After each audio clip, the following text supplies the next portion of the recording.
Hello, everyone. So I'm joined today by Steve, the Managing Director from SIAS. Steve, super excited to have you with me on Session with SAC. Always good to see you. Yeah, well, I've got to say, for the audience out there, Steve's one of these people that I know I can call up anytime, pick his brain about everything EPAO. So to have you and share your thoughts and insights to the sector, I think is going to be super exciting for the audience. As I said, I've always got time for you, and I appreciate the opportunity to have a discussion today. And it's such a good timing, Steve, as well, because I know there's a lot of change, there's a lot of stuff happening in the sector. From your perspective, what is your view on the current position of the industry? Wow, you're right. There's a lot going on, mate. As everyone working within the sector, no doubt fully understands. Yeah, it's a really interesting time. It's a bit of a cliche, but I do think the next 12 to 18 months is a bit of a pivotal moment for us, not just the wider apprenticeship and skills sector, but probably the EPAO sector as well. So one of those sort of sliding door moments, I guess. We're coming up to an election. It's highly likely we'll have a new and different government, different people making policy decisions. So yeah, I talked recently at an ALP patron dinner about the fact that I feel it's a real opportunity for the new government and the new administration to try and work closely with the sector and create conditions for success, as I like to call them. And I don't think we've had conditions for success created for us for many, many years. We've been sort of fighting headwinds and barriers, and there's been lots going on. And we're a brilliant sector. We've got a huge amount of resilience, and there's amazing organisations and people, all across the apprenticeship and skills space. And I think because of that, we've managed to be successful and build something which is, one of the best systems in the world, but it's not the best, and it could be the best. And I think if we get the right conditions for success over the next 12, 18 months, then, I know we've got the ability as a sector to take it to the next level. So yeah, it's going to be an interesting time, Zach. I think there's a lot of challenges that need sorting out. Yeah. Before I go on to EPAO, maybe sort of those wider sector challenges, the ones that I see are the most important. Funding remains a huge challenge, whether it's for providers, whether it's for awarding organisations like us. The lack of funding in and around apprenticeship standards, has been an issue and a growing issue for a long time. It's just not kept pace with the cost base. It's as simple as that. Very true. And we were encouraged. I think that the government recently announced what they called a £50 million growth pilot. And that was increased funding for 13 STEM-based, particularly science-focused apprenticeship standards. And obviously SIAS, that's our area of, STEM is our area of specialism and where we lead the way. So I was encouraged by that. And I know that was really well received by the providers, sort of the 100 providers plus that we work with. And it was, and it's true, those sort of science and engineering apprenticeship standards are critical standards for the future of this country and macroeconomic growth. So that was positive, but mate, it was the thin edge of the wedge. Yeah. They need to look at apprenticeship funding across the board, whatever sector, whatever industry.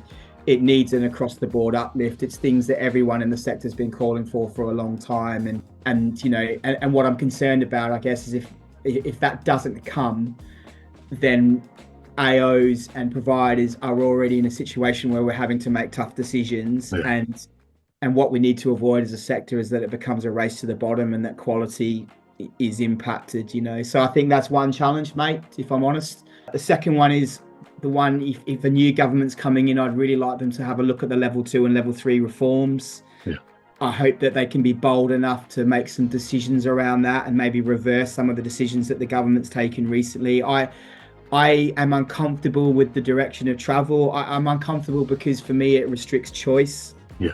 And I'm a big believer in free market, and having worked before I came into SIAS, I worked for sort of 15 years internationally, mainly in international education markets, and I think they look at the UK and look at that breadth of choice as being a real differentiator for us and a real positive.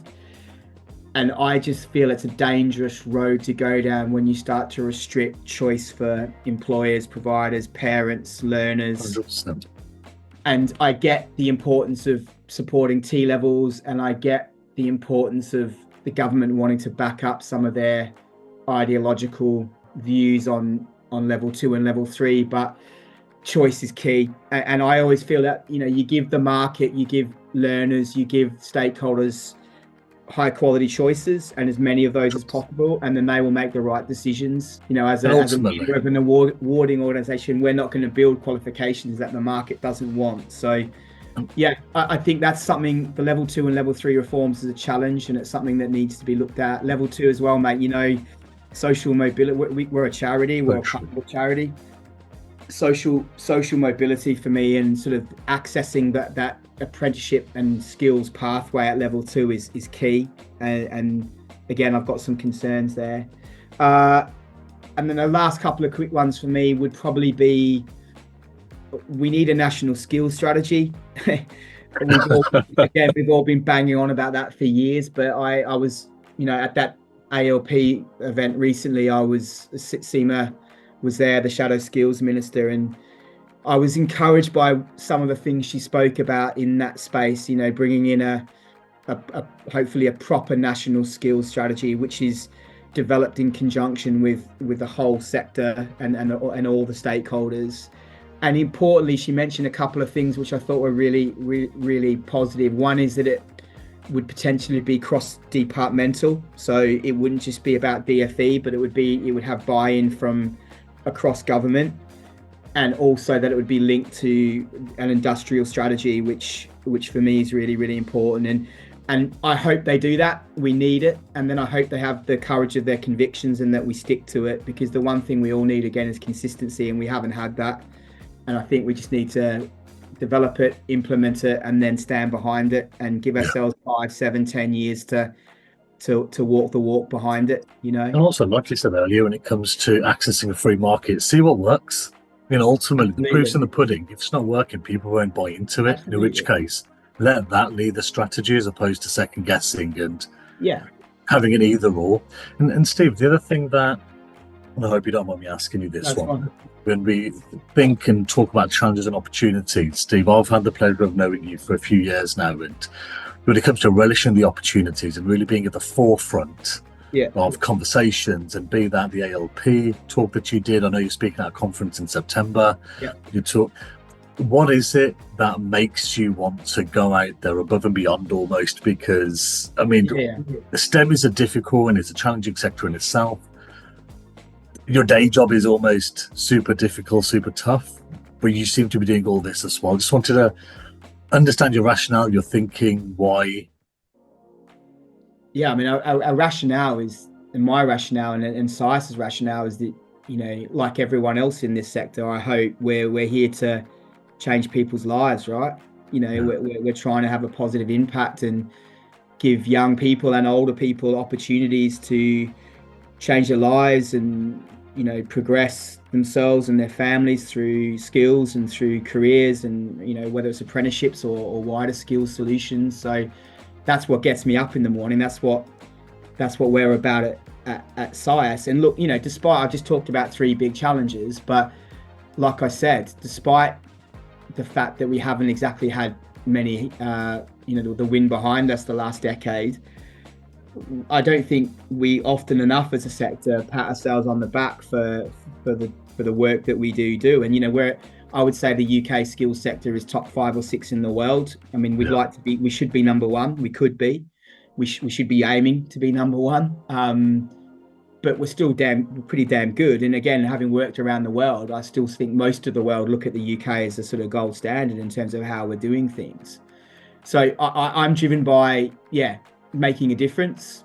I'm driven by the fact that I'm very ambitious, and I think the sector should be ambitious. I want to be the best. I've always been like that, whether I was playing professional sport or whether that's the Australian in me. I don't know. Whether I'm cleaning toilets, if I was a cleaner, I'd want to be the best cleaner in the world, right? And that's what our attitude's like at SIAS, and I think as a whole sector, that's what our attitude should be. We should be getting up every day going, how can we evolve? How can we get better? How can we be the best? So, and there are opportunities. They're talking about flexing the levy. I want to see the detail behind that, but I would want to think that apprenticeships could be protected, and certainly I wouldn't want to see apprenticeships devalued. But I also believe that flexibilities around the levy could potentially improve things and open up opportunities and different opportunities. So, there's lots. I'm always glass half full, mate, right? That's what I'm like. So I'm always a believer that, there's going to be opportunities there. And like I said, if we can get things like funding, level 2 and 3, a proper national skills strategy right, and create those conditions for success, then I've got no doubt that there's organizations and individuals like SIAS, like myself, like my team, who are incredible, who, if they're given those conditions for success, can go out and smash it, right? And take us to number one in the world. But we need government and the people that make policy to work with the whole sector. And we also need to come together as a whole sector. I mean, I was a little bit disappointed recently I've got huge respect for FE and AOC, but that report they released recently, I thought was a little bit insular. And, now is the time for all the key stakeholders across the sector to come together more closely than ever and work together, not try and insulate ourselves and protect ourselves in our own space. I think it needs to be more collaborative, and then we can grasp those opportunities, Zach. And Steve, for me, it's that kind of half glass full, that collaborative. I've always said to you, I love speaking to you, Steve, and it's that passion, it's inspirational, and especially in an industry where there is so much change. Challenges will always be there, Steve, but the change is a bit. But to speak to you and see kind of your insights and your thoughts, and I loved your bit about always wanting to be the best, and I've always seen that in you, Steve, from our early conversations. I suppose, in your opinion, what is the best EPA model for the future? Well, mate, it's topical, isn't it? You might have seen the FE Week article overnight, and obviously I've been involved in some of the conversations with FAB, who are representing the endpoint assessment organisation sector in ongoing dialogue with the department. It's clear that the department are looking at the whole world of endpoint assessment. They're saying that they're doing that because they've got concerns around EPA negatively affecting achievement rates. I do take some umbrage with that, because I'm not saying that assessment doesn't play a part in achievement rates. Of course it does, but we all know that there's a myriad of factors that go into achievement rates. It could be quality of training provision, it could be a learner's socioeconomic background. I mean, there's a million things. It's so true. Pin that on endpoint assessment, I think, is unfair. They're also talking about cost, which again I take a little bit with a pinch of salt. I mean, we're one of the, if not the fastest growing EPAOs in the country. I can't remember the last time our fees were based on 20% of the funding band. We're just nowhere near that. We're typically 10 to 12%, and we deliver a hell of a lot of value and quality behind that. So again, where that's coming from, I'm not sure. I'll be honest, mate. I think, unfortunately, whilst there is some incredible EPAOs, and while the vast majority are incredibly good and work their backsides off and are high quality and are delivering a massive amount of value and experience to employers and providers that they work with, and ultimately to apprentices, and I would put us at the top of that, right? If you ask the 600 employers that we work with across STEM industries in this country, or the 100 providers that we partner with, or the thousands of apprentices on our programs that are assessed by us, if you ask them, are they getting high quality, are they getting real value, are they getting a best in market experience around endpoint, I guarantee you they'd be saying yes, right? And that goes for many other EPAOs that I know are doing a fantastic job. I think, unfortunately, there's a little bit of a lowest common denominator factor here, where that might not be the case for every single endpoint assessment organisation. And unfortunately, I think that's driven some of this narrative. And I think Ofqual have a role to play. I really do. I mean, transitioning to Ofqual a couple of years ago, as all EPAOs did, that was designed to lift standards and to maybe weed out some of the weaker or lower quality EPAOs. And I'm just not sure that's happened effectively. And as I said, it's that's a little bit disappointing for me. But so what they're looking at now, as you know, is options. And there's four main options, Zach. And the first one is what I would call the nuclear option, which is that endpoint effectively ceases to exist. Well, it exists, but the EPAO model probably doesn't exist. And it looks like that option one is about training providers doing their own endpoint assessment. And then the other three options for me are more sensible, which are a combination of, we've already seen a move from 3 assessment methods to 2. They're looking at a sampling approach to the knowledge, skills, and behaviors. They're looking at potentially behaviors being looked at by employers, and all of that feels more sensible, right? So my position on what is the best way forward is, I do believe that we are a maturing market, and that, again, I and SIAS are emotionally intelligent. So we're always looking at, if the sector, there are definitely opportunities for the endpoint assessment sector to evolve, improve, mature, grow. Can it be better for everyone? Probably. And so let's look at that, and let's have that dialogue, which has started now, and let's evolve it, right, and work together to do that. And I would be very open to a combination of option 2, 3, and 4. So let's look at sampling. Let's look at streamlining it a little bit, making it more efficient, making, having some level of employer or provider involvement. 100% open to that conversation.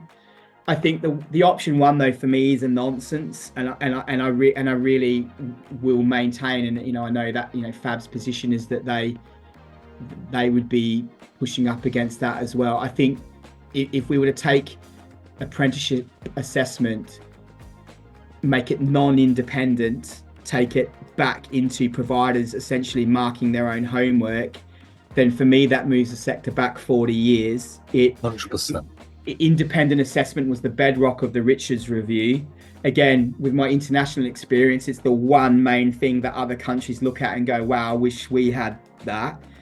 And I'm not just saying that, obviously I'm going to say that because I'm the MD of an awarding organization, but yeah, I think if there was a move to scrap that independent, quality-driven approach to assessment for apprenticeships, then that is dangerous and it's high risk. And I really hope that there's enough grown-ups in the room to make sure that we can work together to, yes, improve it, evolve it, make it better, but probably through more of a combination of the option 2, 3, 4, rather than go down that option 1. Yeah, that would be my 100%. view. No, and Steve, look, I 100% agree with you. I think the only benefit of people marking their own homework would have benefited me in my law degree classification, but I think outside of that, it is, and I totally agree, you're going backwards in time. Why would you want to take away that level of independence and scrutiny? It's about credibility. It underpins for me the credibility of the whole system. And also, just very quickly, Zach, I mean, I hope that when they come to look at these changes for EPA and EPAOs, that they look at it potentially sector to sector. I think I spoke the other day. There was a AELP EPAO forum, and there was a really robust, positive conversation. And my view is that it's probably impossible to come up with a one-size-fits-all approach, because retail apprenticeship standards are very different from hospitality ones, are very different from healthcare, are very different from what we do, which is science and engineering and manufacturing. And I'd like to think that as we work together to hopefully evolve endpoint assessment, that they do take a more specific, sector-specific view. I mean, again, we work with INEOS and British Steel and ExxonMobil and British Sugar and GlaxoSmithKline and Urenco and Sellafield Nuclear, and we work with global brands that are working on plants that are high hazard, Zach, that are where health and safety is incredibly important, where assessment is very high risk, as in if that apprentice is signed off as being competent and they are not competent, it actually risks lives, right? Yeah. And true. That, again, going back to the option 1, I love providers, they're our customers, but they are not assessment experts. And therefore, who is signing off on the competency is really, really important. And again, even this move from 3 assessments to 2, it looks like they're going to be taking the knowledge part out of endpoint. And again, we need to see the detail, but I've got concerns around, well, how's the knowledge going to be covered then? Because for me, knowledge underpins competency, and knowledge in our sector in STEM is vital, right? So look, again, open to working to get it better, and I think it will change. It's inevitable now. It's going to change, and I accept that. And we want to make that change, and work with our stakeholders to make that better, and work with the department. But the option one thing for me is not the answer. I hope we don't go there. And Steve, just from, as you mentioned it earlier about, the collaboration, the sitting around the table, having those conversations, I do hope that there is more collaboration and talking from the DFE, from ESFA, from Ofqual, from ESFA, because you guys are the experts in the room. You've gone through from an endpoint assessment initially started. You've seen what works, you've seen what doesn't. Yeah. And like you said, I love your term evolve. I am encouraged by the fact that I was disappointed when the first, I guess the thin edge of the wedge here was a few weeks back, or maybe it was a month or so ago, when they just put on the website that it was going for new standards or revised standards, it was 3 to 2 assessment methods. I was disappointed. There was no consultation. The way it was communicated and managed, and they put their own hand up, I think, the department and IFA, and said, look, it could have been handled better. I think since then, the dialogue and the constructive conversations have been much stronger. There seems to be more connection between DFE, IFA, Ofqual, the sector. They're now looking at these pilots on the different options and the different models that we might want to look at in terms of EPA in the future. So that feels much more like it, Zach. It feels like it's much more joined up, that hopefully they're going to take all views into account and make the best decisions because why are we here? We want the best for apprentices, right? So it's not about SIAS or AOs or providers or employers. It should be about, hopefully they make the decisions, in the best interest of the people that are doing the apprenticeships, right? Because we all want them to achieve and progress into meaningful careers. That's why we're here. And Steve, just on that, I mean, where and what, I suppose, is SIAS doing in this space? Mate, we've had an incredible couple of years, like 2.5, 3 years. We've grown. We've gone from 10 standards to 30, doubled our headcount. Our financial, our strategic footprint. It's just been incredible, right? Turbocharged. But we've done it in a really cool way. We've done it in a targeted way, in a focused way. We've invested heavily into the business in the right areas. It's been a cool journey so far. I don't see, my message to my senior team and to my wider team is, we can only control what we can control, right? So yes, we want a voice, we've got a voice. Yes, we try and control what we can control. We do control what we can control. Whatever happens in the future, the one thing I can guarantee you is that SIAS will pivot quickly. We will respond in the right way, in a positive way. And we will make whatever the future of endpoint assessment looks like into an opportunity for us and our partners and apprentices. And there's a lot of uncertainty, but that's one thing that's for certain. We will be on it. We will if there is a transition to a different way of doing things, we will do that really well. And the one thing that I can absolutely guarantee is that nothing will change in the way that we work with our partners and our stakeholders, and that's driven a lot of our success. So, at the moment, it's very much business as usual, but we are obviously going to, as I said, be ready to respond in a really positive, high quality. That's another important bit, a high quality way as things evolve, Zach. Yeah. And Steve, one thing I just want to pick up on that, because we've talked a lot about the industry and I suppose the role that you personally, as well as SIAS, is taking in hopefully forming and carving the way forward. One of the things you've talked about a lot is your partners and your key stakeholders, and I know that's something that you hold very dear. Yeah. And I think, if you don't mind me saying, Steve, has amounted to the success that you guys have built. 100%. If you ask me, which you are, what's driven our success the last couple of years, there's 3 things. One's people. So through a series of different measures, we have built an incredible team at SIAS, senior team down, and the business is full of talented, committed people who are on a journey together, and that means our culture is incredible. And if you can get that right, which I think we have got that right, then you can create success, sustainable success. So people. Second thing is partnerships. You're 100% right. I was shocked and disappointed when I came back into the UK skills sector, especially endpoint, I felt it was really transactional. And we've just invested a huge amount. Our whole model is built around working incredibly closely with providers and employers in what I call true partnerships. And that's not just something we make up and put on our website. We walk the walk behind that every second of every single day, whether it's the way we communicate, whether it's how we want to understand our partners' opportunities and challenges, how we support them, the experience that we give them, the value proposition that we deliver to them. That is central, right? And if, for me, that's non-negotiable. So that's driven success 100%, you know, because that's what people want, right?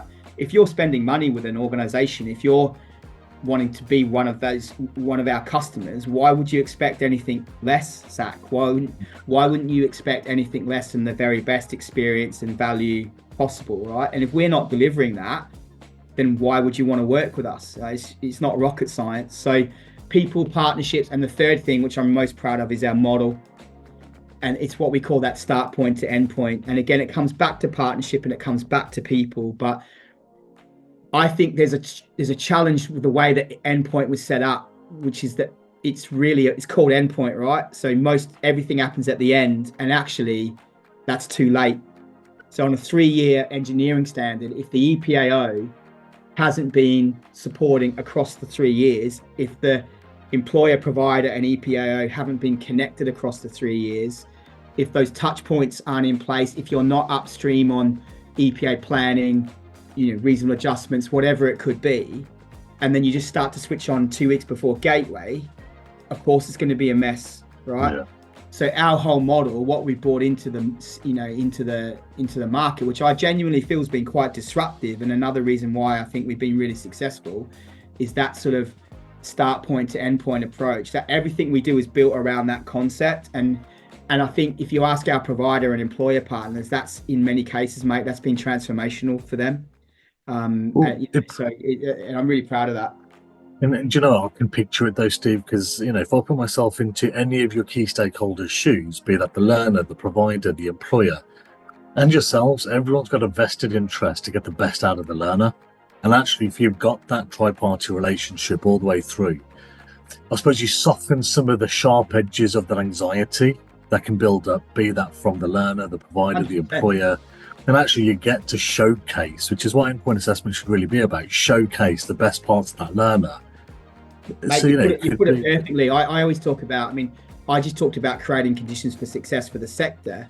Our job is to create conditions for success for the apprentice, right? So by doing that start point to end point approach, by the time it gets to gateway, by the time it gets to the endpoint assessment, we have created conditions for success. So that young person or older person on the day can just maximize their potential and actually do well, right? And we had a 93% first time achievement rate last academic year. Wow.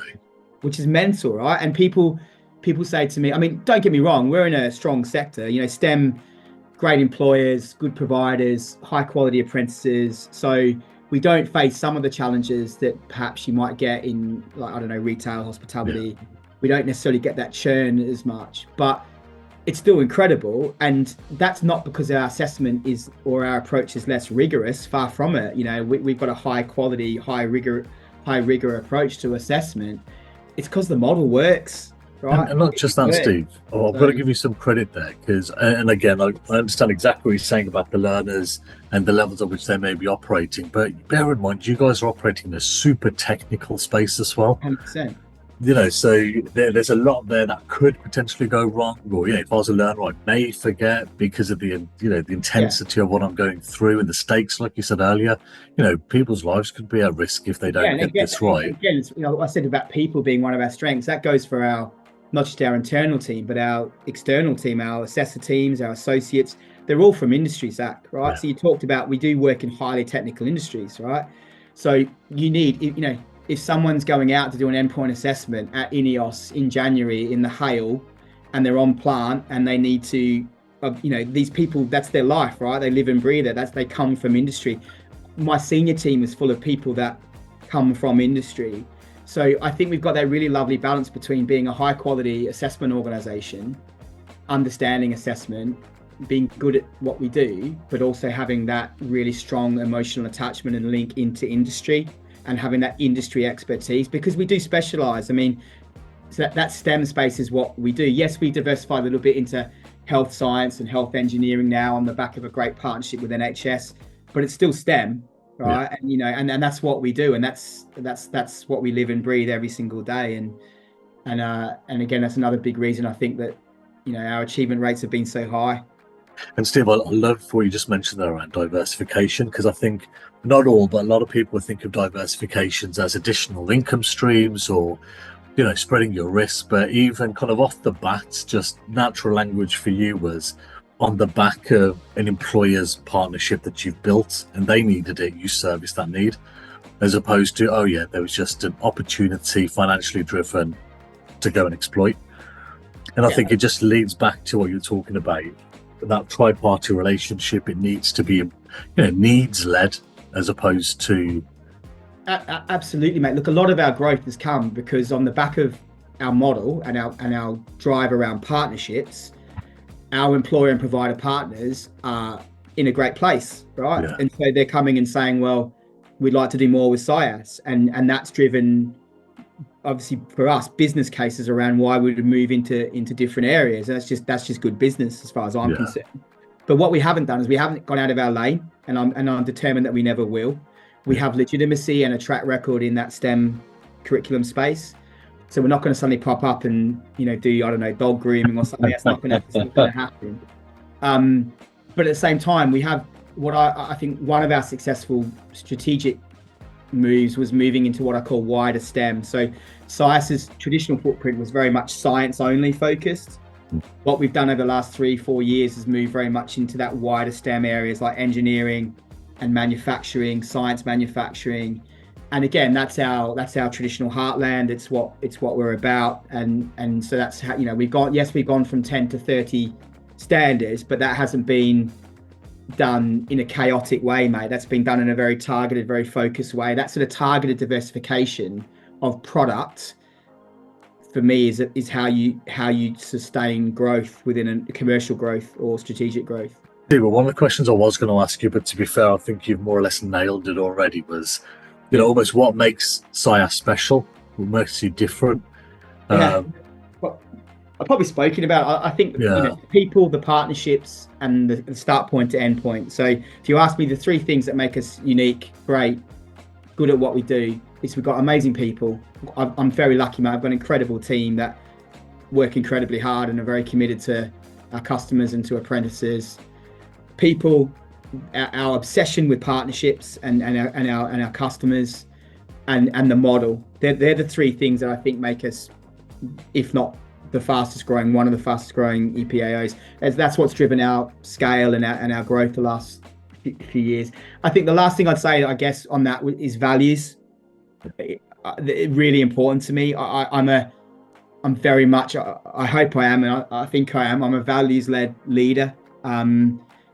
And I've filled my organization with people that who can align and want to align behind the right values, whether that's not being an idiot, right? I've got a good human being approach to recruitment.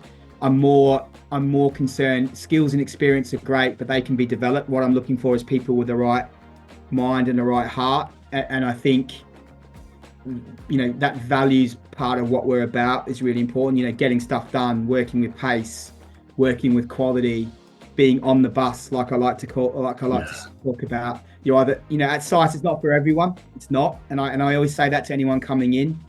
You're either in or you're out, but if you're in, you've got to be the whole way in. And I think that comes through that sort of values and that sort of the commitment to our values internally. I think our customers and our partners feel that, Zach. You know, 100%. And that's really important in terms of that partnership and that relationship. So yeah, I think we've got values-led leadership, and we're a values-led organization. And you know, we're also, you know, as you know, we're part of Cogent Skills Group, who are a charity, and they have, you know, and successfully deliver on a range of charitable objectives to support STEM industries. So again, you know, the success that we're having as an endpoint assessment organization the surpluses that we're creating, that's not going to shareholders or to be paid out in dividends. That's going back into industry, right? It's going back to support the employees that we're supporting anyway. So, and I like that. I like that what we're doing. It's great to be successful. It's great to be the best. But if you can actually help other people along the way, Greater good. then it's even better. Yeah. Yeah. And Steve, I have to add something on to that, just because I know you're far too humble to say yourself. But in addition to that values piece, I mean, people, I know your people and they are phenomenal. Your partnerships, I've seen and witnessed it firsthand, how you count partners as partners, and your model, I think, speaks for itself. I think on your values piece, and your value-led leadership, I've got to add visionary onto that as well, Steve. And I think back to a number of our conversations that we've had, I think what you're able to do is really genuinely inspire people, and that half glass full, everything else we've just talked about as well, you bring it to life. And not everybody can get people to follow them passionately and be inspired, and I think you definitely bring that out of people. And Steve, I suppose the other question I was going to ask you as well, you are market leaders within the STEM space, 100%. You are very much the forefront of conversations and changes that are happening in the industry. If there are people watching this that want to get involved and want to speak to Steve or be part of the journey of the world and you're creating, Steve, what are you interested in people engaging with you about and for? Yeah, look, mate, first of all, thank you for the very kind feedback. I mean, it's very humbling to hear you say that, and I appreciate that. But I'll go back to it. I've got an amazing team. I'm a big believer of, I'm not the smartest guy in the world or the most talented, but I know enough to surround myself with highly talented, smart, committed people, and then sort of get out of their way a little bit. So I'm not going to take the credit. My team deserve all the credit. I think one thing I've done well though, and what SIAS do well is work hard, right? We won't be outworked, Zach. I don't know if you know Ed Milet. I follow him. He's a bit of an influencer and he's sort of business guru, but he talks about the power of just one more. And I'm a huge believer in that. Just do that one more email, that one more phone call, that one more mile on the treadmill in the gym, right? Just if you can make sure that you're not going to be outworked as a leader or an organization, then I think you've got a great head start. But to answer your question, I've been very lucky in my career, Zach, that I've worked with some fantastic mentors.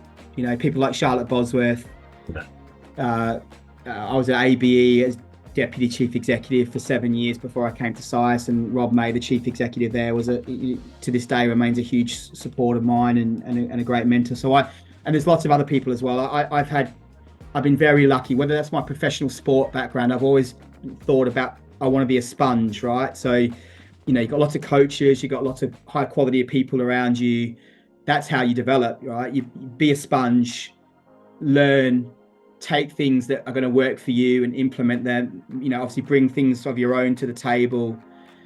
And one thing that all my mentors have been very generous with their time, Zach. So yes, often we compete with other AOs or stakeholders, but actually I'm all about collaboration, and I would rather collaborate than compete. And even with our competitors, but I've got a track record of trying to collaborate, and I think, so to answer your question, I'm always open, and I've done this numerous times to talk with anyone in the sector that wants to chat around synergies, alignment, opportunities, challenges, how we can come together better to achieve our goals as a sector.